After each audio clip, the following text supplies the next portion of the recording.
The internet is full of strangers with stories you wouldn't believe. And tonight, we're diving into some of the darkest ones from Reddit. If you're new here, I share scary stories, creepy encounters, and disturbing confessions submitted by real people just like you. Stick around till the end because trust me, it gets worse. Let's get into it. My apartment building told us not to use our peepholes after 9 p.m. The email came in that morning, which meant I read it while standing in my kitchen in one sock, waiting for my coffee machine to stop sounding like it was choking. The subject line was, "Important Resident Safety Notice." That usually meant the elevator was broken again, or someone had left chicken bones in the laundry room sink, or the landlord had discovered a new way to blame us for the mold. But this one was different. Dear residents, until further notice, please do not use your door viewer/peephole after 9 p.m. If someone knocks after this time, please call the front desk. Do not visually confirm through the peephole. Thank you, the Marwick Residences. I sent a screenshot to Natalie. She replied, "Girl, what kind of Scooby-Doo ass building do you live in?" The Marwick is old in the way landlords call historic, when, in reality, they just want to charge more. My hallway smells like dust, carpet cleaner, and something that might have been canned soup in 1987. The elevator makes a sound like it is remembering a traumatic event every time it reaches the 4th floor, if it ever makes it there.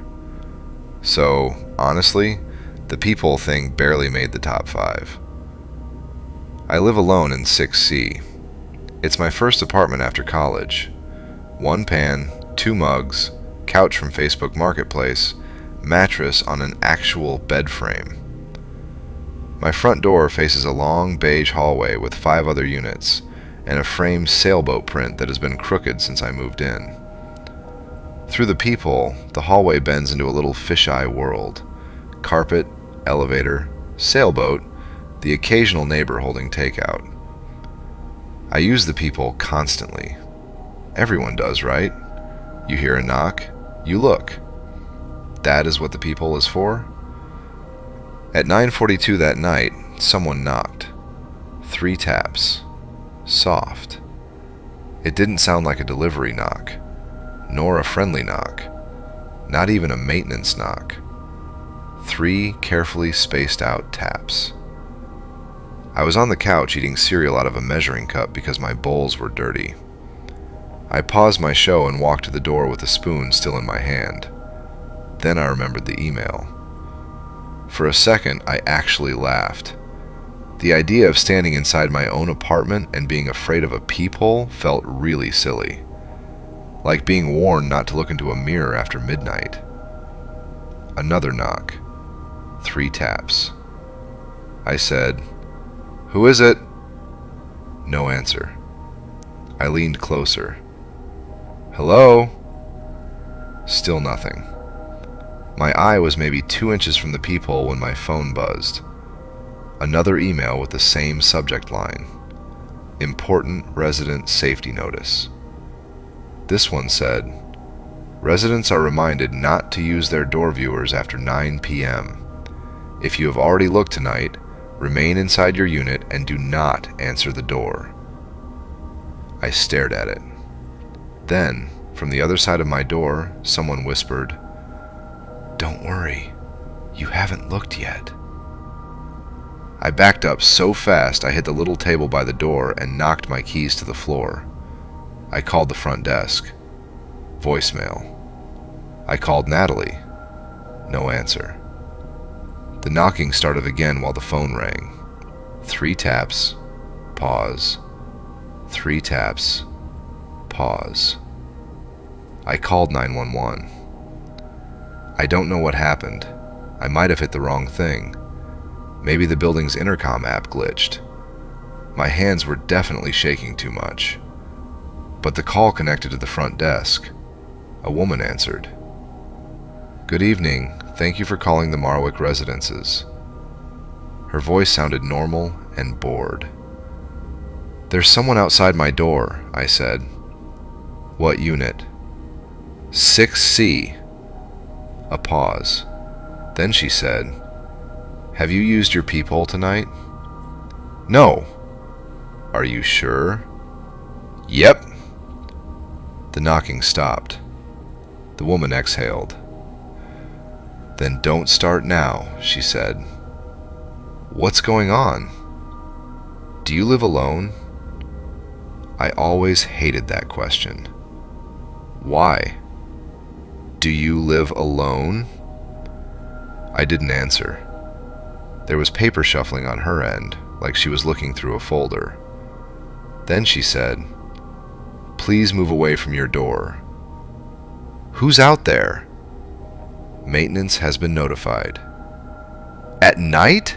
It's almost 10. "Please move away from your door." "What's the maintenance code?" Silence.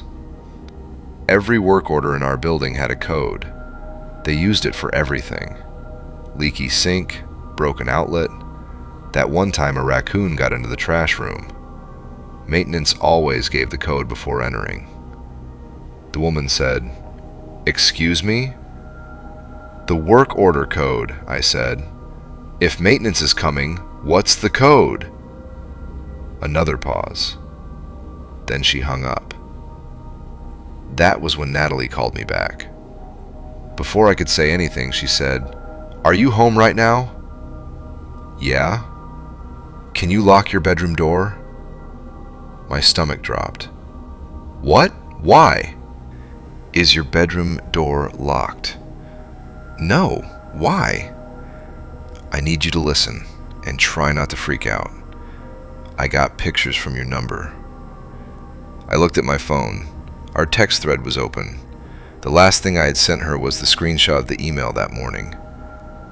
"What pictures?" "They look really old," she said. "Like from earlier today or yesterday. I don't know. They show you in your room." I turned toward my bedroom. Its door was open. The room was dark except for the streetlight bleeding through the blinds. "From my room?" My voice rose at the last word. "I know," she said. My phone buzzed. A picture came through. Me, standing beside my bed in an old t-shirt, folding laundry. The angle was high. I knew it immediately. It was from the vent. The picture was taken from the little square vent above my closet door, the one that rattled whenever the heat came on, the one I had complained about twice to management. In the picture, I was looking down at a skirt. I had no idea I was being watched. The knock came again. 3 taps. I almost threw the phone. Natalie said, "Marie, don't open the door." I'm definitely not going to open the door. "Don't look through the peephole either." "I know." "No," she said. "I mean don't. I think that's how they know." I looked at the door. The peephole was just a small dark dot. Natalie said, "The pictures are old, but the texts you're sending me are live." "What do you mean?" Another image came through. My bedroom again. Me asleep. One arm under the pillow. Blanket kicked halfway off because my apartment is always too hot. Taken from the vent. Below the photo was a message I hadn't typed. "She's home." I stopped breathing. Outside my door, a man said, "Maintenance." His voice was calm, tired, and slightly irritated. "Ma'am," he said, "we need to come in." I said nothing. He knocked again, 3 taps. "Ma'am, I need you to look through the peephole and confirm it's me." Natalie whispered, "Please don't open it." I pressed the phone to my ear so hard it hurt.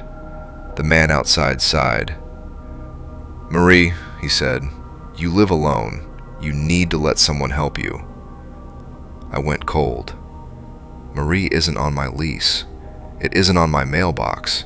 It isn't the name I use for deliveries or bills or maintenance requests. It isn't even close to my real name. It's a nickname from college. 3 people call me that, and all three of them know better than to say it through a locked door at night. "Marie," he repeated, "open the door." I backed away from the door. That was when I understood the warning. It wasn't because the peephole was specifically dangerous. It was because if you looked through it, whoever was outside could see the light change, or the shadow of your eye, or whatever tiny movement told them someone was standing on the other side. They weren't warning us not to open the door. They were warning us not to prove we were home. The man outside said, "We can hear you." I covered my mouth with my hand. Another man spoke from farther down the hall. "Is she looking?" The first man said, "Not yet." My phone buzzed again. Another picture. This one was not of my bedroom. It was my hallway, my door, the man outside it. He had a toolbox in one hand. Behind him stood two other men. One wore a dark hoodie. One had a clipboard. The clipboard bothered me the most. I don't know why. Maybe because it made the whole thing look official. I whispered, "Natalie, could you call the police?" I did. "When?" 2 minutes ago. "How far?" "I don't know." There was another knock. 3 taps.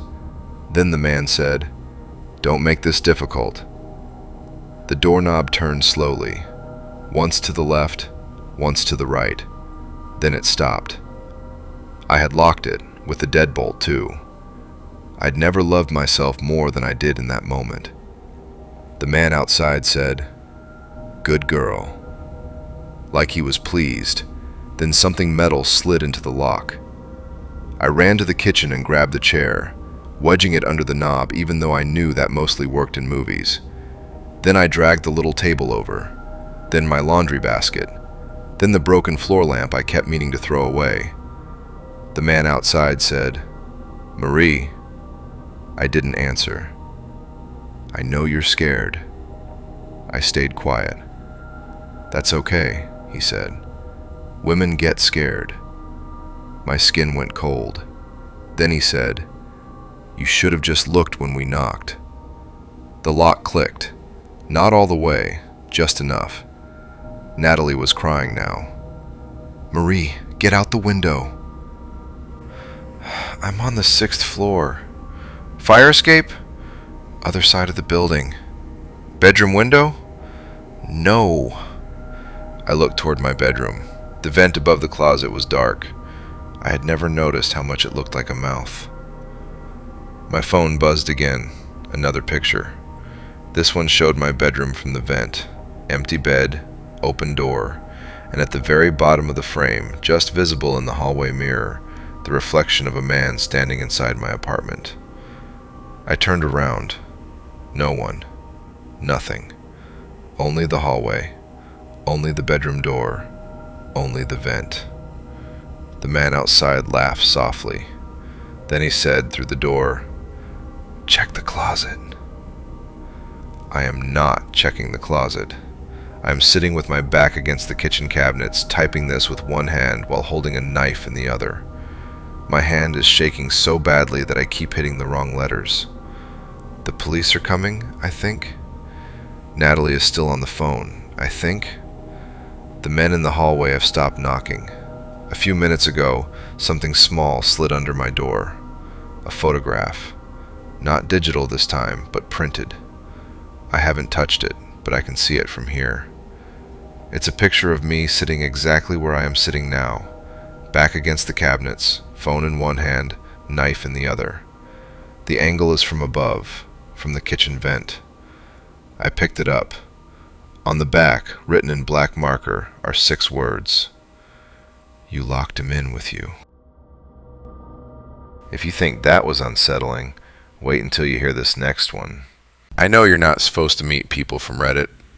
I knew that before I made the post. I knew that while I was typing, "Platonic only, please."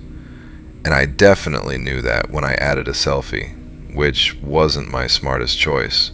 But I'd just gotten a cute haircut, and I'd finally gotten my eyeliner to match on both eyes. I was bored and restless and lonely, and I was tired of bothering the same 3 friends with the same 3 complaints.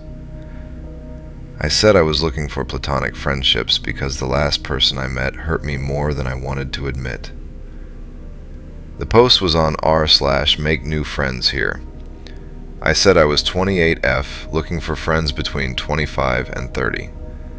Within an hour, I had more than 100 DMs. Most were from men. Some were normal for a few messages before becoming really weird. Some were lonely in a way that made me feel guilty for not answering. Some weren't trying to be normal at all. They asked if I was single, where I lived, what I slept in, and what platonic meant, as if they could talk me out of my own request. 2 women messaged me. One ghosted after asking what shows I liked, and the other invited me to a Discord server with too many channels and a long list of rules, so I wished her good luck and closed the app. Then he messaged me. His first message was, "Where are your features from?" I almost clicked ignore. I've gotten that question in one form or another my entire life. Where are you from? Where are you really from? Are you native? Are you Spanish? Are you mixed? Have you done a DNA test? You look like my cousin. You look like a painting I once saw. You look exotic. People always think they're being original when they ask, but they never really are. Then he sent another message. "I'm sorry, that was badly asked. Your face reminds me of icons from my grandmother's house." I stared at that for a long time. It made me uncomfortable, which was probably why I answered. My family history has always been a room where everyone talks over each other. Mexican, yes. Indigenous, probably. Spanish, maybe. Mestizo, likely. A great-grandmother nobody liked to describe. A grandfather who changed the subject. No one agrees on anything, and everyone acts like they know more than they're saying. So I asked him what he meant. His name's Andreas, but he asked me to call him Ari. He's Greek by origin, born in Thessaloniki, raised partly in Finland, and living in a city whose name I couldn't pronounce without feeling like my mouth was full of snow. He's 21, which was under the age range I'd put in the post. He told me that immediately.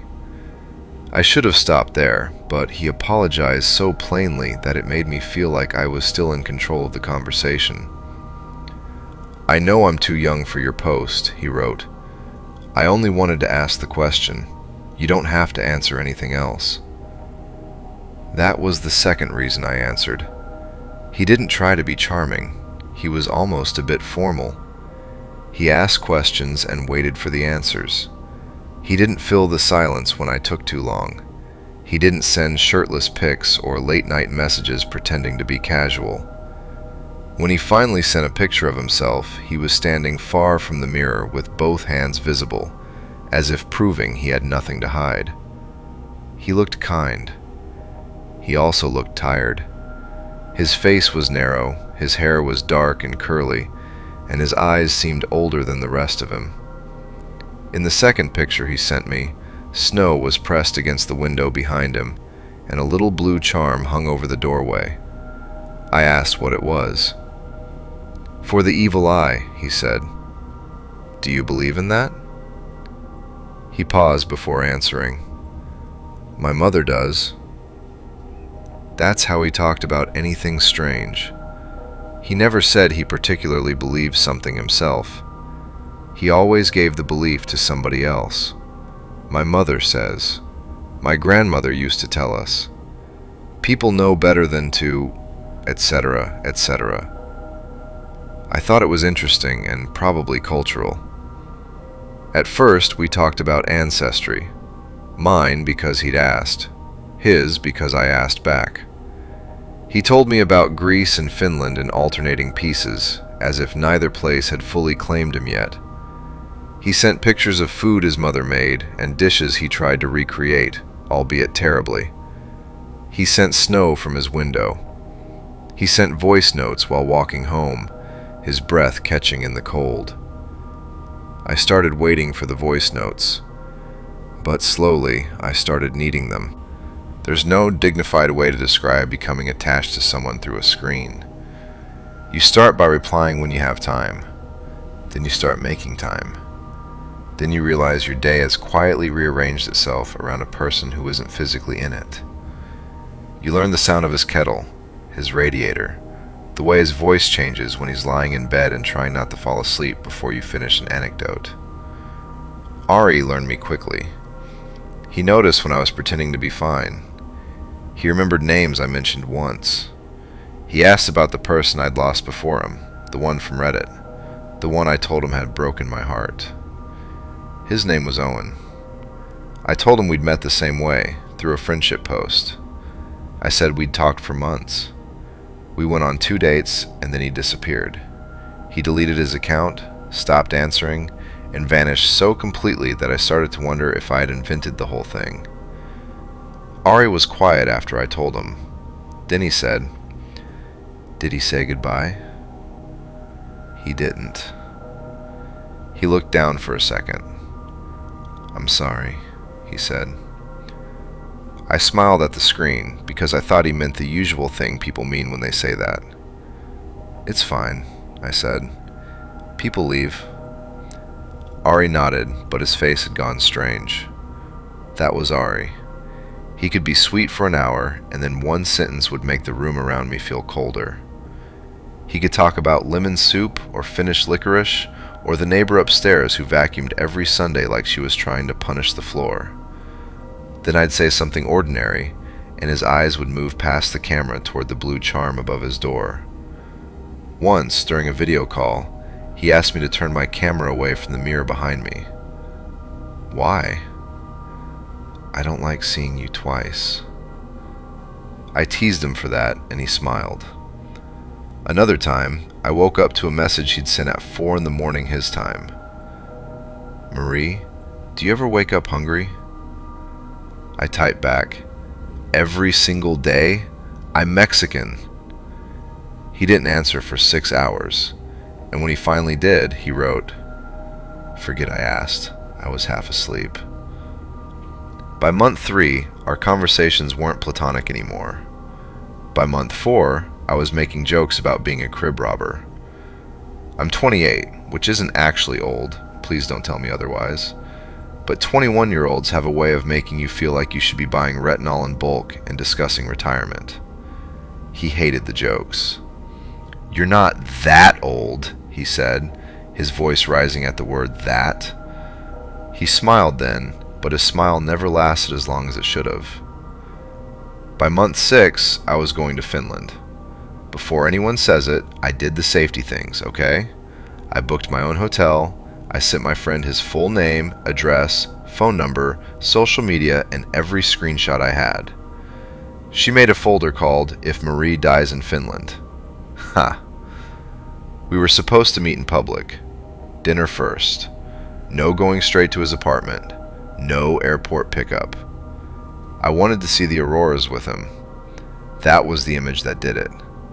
I wanted to stand somewhere freezing and dark while the sky moved purple and green above us, with Ari beside me, real and warm and no longer flattened into pixels.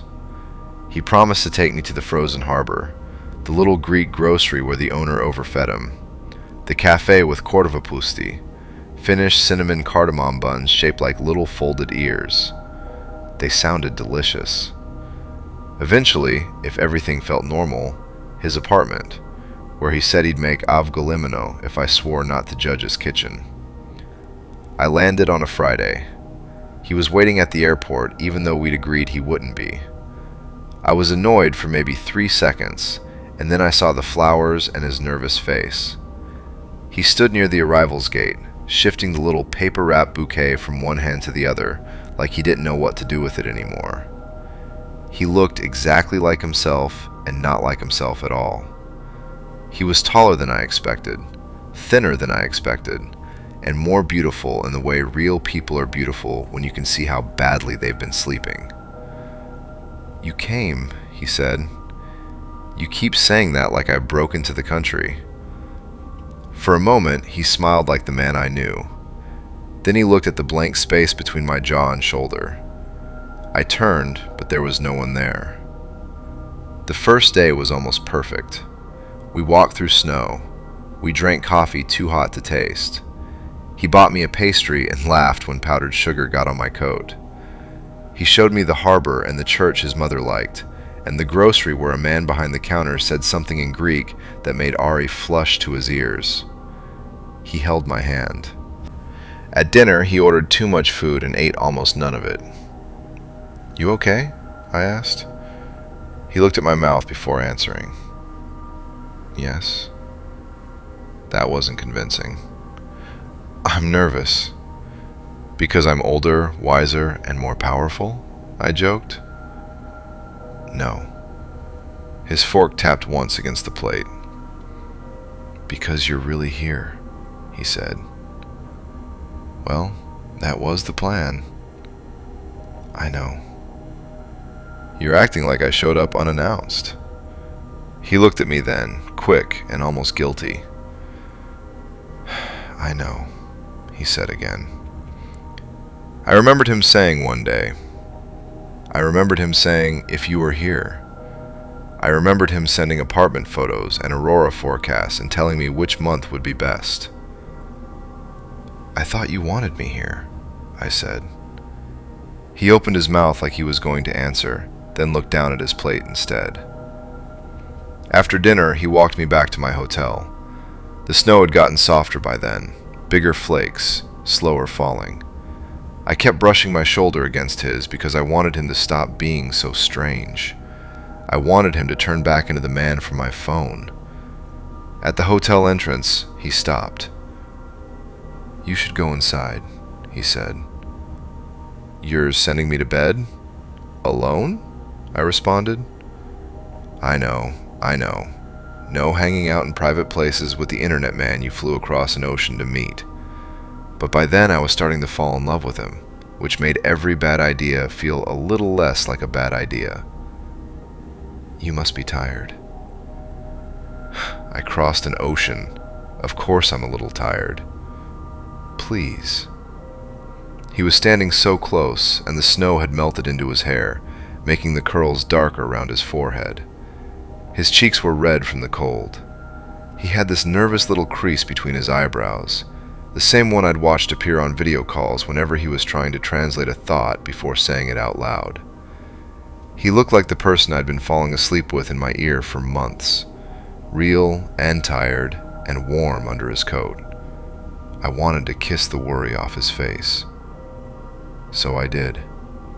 A small kiss. His mouth was cold from the air, but softer than I expected, and his fingers tightened around the paper-wrapped flowers in my hand. For half a second, he kissed me back. Then he pulled away hard enough to stumble.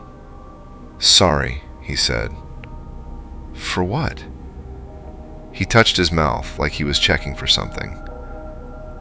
"My mother said not to bring you home tonight," he said. I stared at him.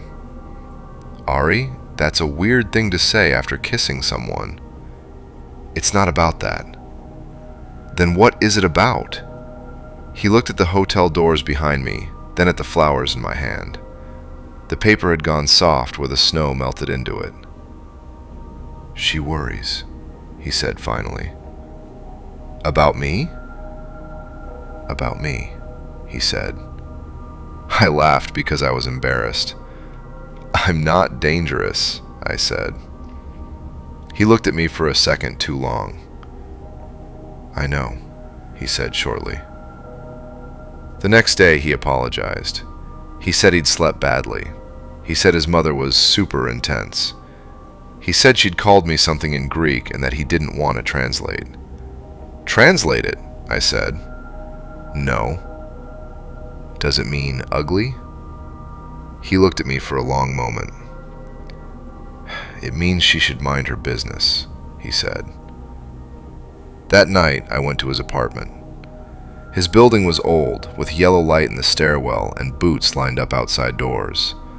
His apartment smelled like radiator heat, coffee, and him. The blue cabinets were real. The ugly lamp was real. The sweater he always wore during video calls hung over the back of a chair. I remember feeling almost dizzy with tenderness. 6 months of proof had become real. He made tea. I stood in his kitchen wearing wool socks because he'd asked me to take off my shoes. He was moving around too much, touching things and then not using them. The kettle, a mug, a spoon, the box of tea. He kept starting little tasks and abandoning them halfway through, like his body had too much feeling in it and nowhere to direct it. It really was cute. He was blushing all the way to his ears, and his curls were still damp from the snow, and every time I looked at him directly, he looked down like I had caught him doing something embarrassing. "You know, you don't have to make tea if you don't want tea," I said. "I want to make you tea." "You're just standing there holding a spoon." He looked at the spoon in his hand like he had no idea how it got there. Then he laughed, and I felt ridiculous for being worried. He made awful tea. Somehow. I don't even know how you make tea badly, but he managed it. He put too much water in one mug and not enough in the other, forgot whether I wanted sugar, apologized twice, then almost burned his fingers picking up the cup. I told him he was giving me confidence in my own domestic skills, which are relatively low.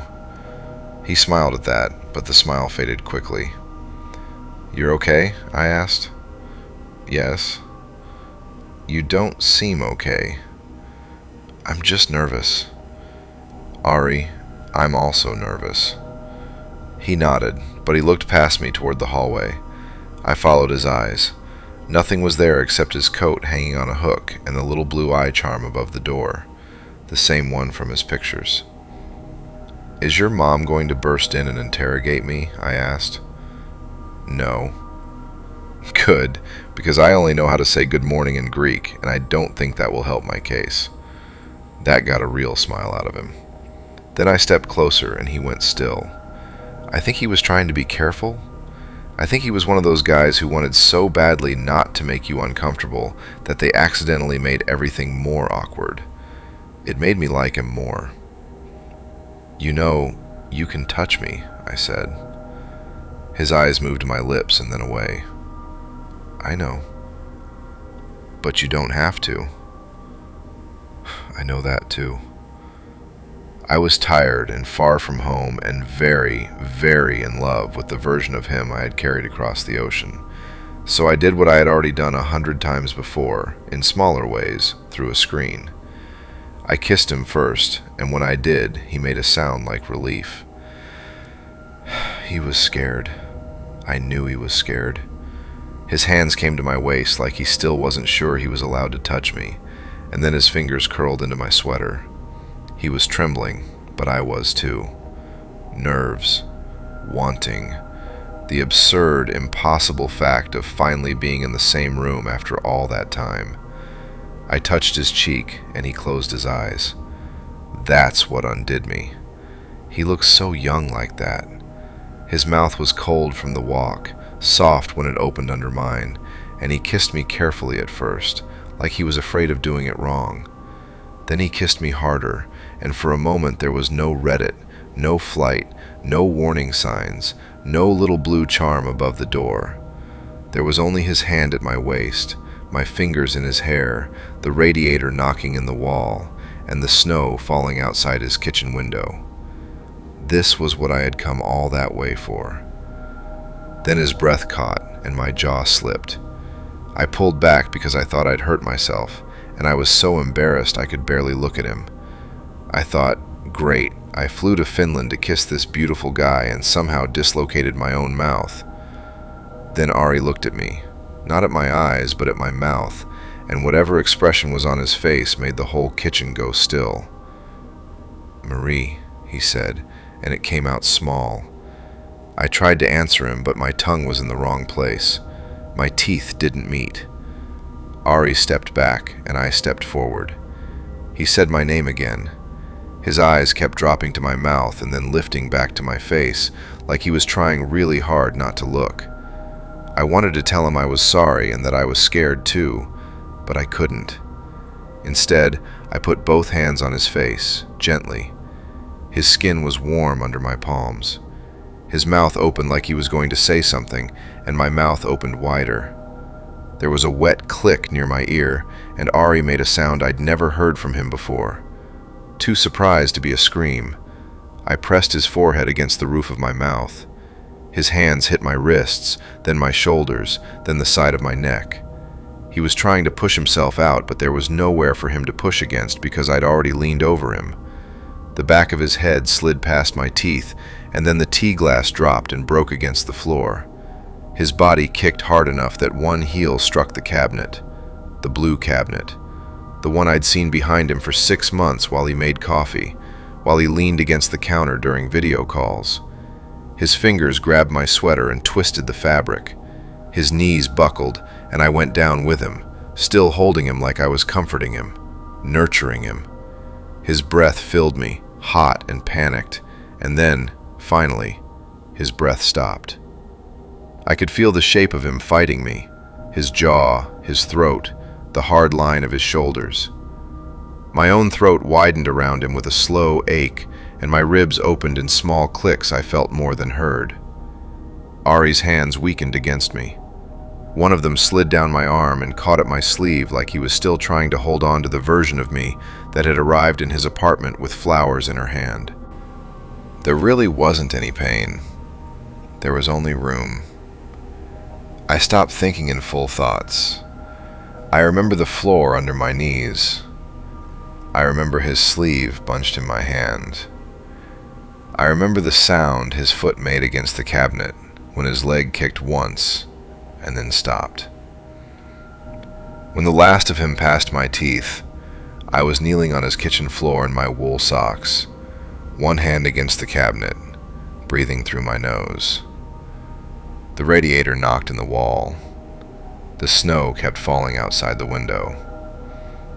There was a strand of his curly hair stuck to my lip.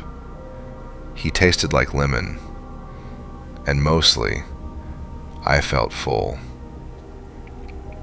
Then I remembered Owen. I didn't remember everything, only pieces at first. His nervous laugh, his hand on my back, the way he'd looked at me on the second date, so hopeful it embarrassed both of us. I remembered crying when he was gone. I remembered telling people he'd broken my heart. I started crying now too, right there on Ari's kitchen floor, with broken glass near my knee and lemon still in my mouth. Because why do they all have to disappear? Ari's phone buzzed on the table. The screen lit up with a message from his mother. It was in Greek, but I recognized one word immediately. Lamia.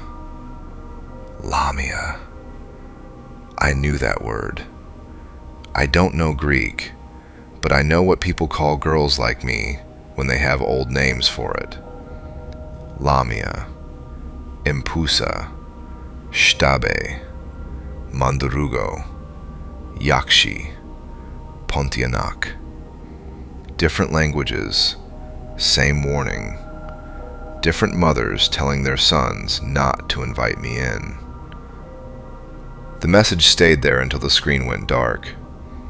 I opened my own phone after that. My Reddit post was still up. There were new messages waiting. Men saying, "Hi, hey, saw your selfie. I'm lonely too. Platonic is fine. You have interesting eyes. Where are you from? You look familiar. Where are your features from?" I know I should delete it. But the thing is, I keep getting my heart broken. They always disappear before it works out. That's it for today. If this freaked you out even a little, hit subscribe. More stories like this are coming every week. See you next time.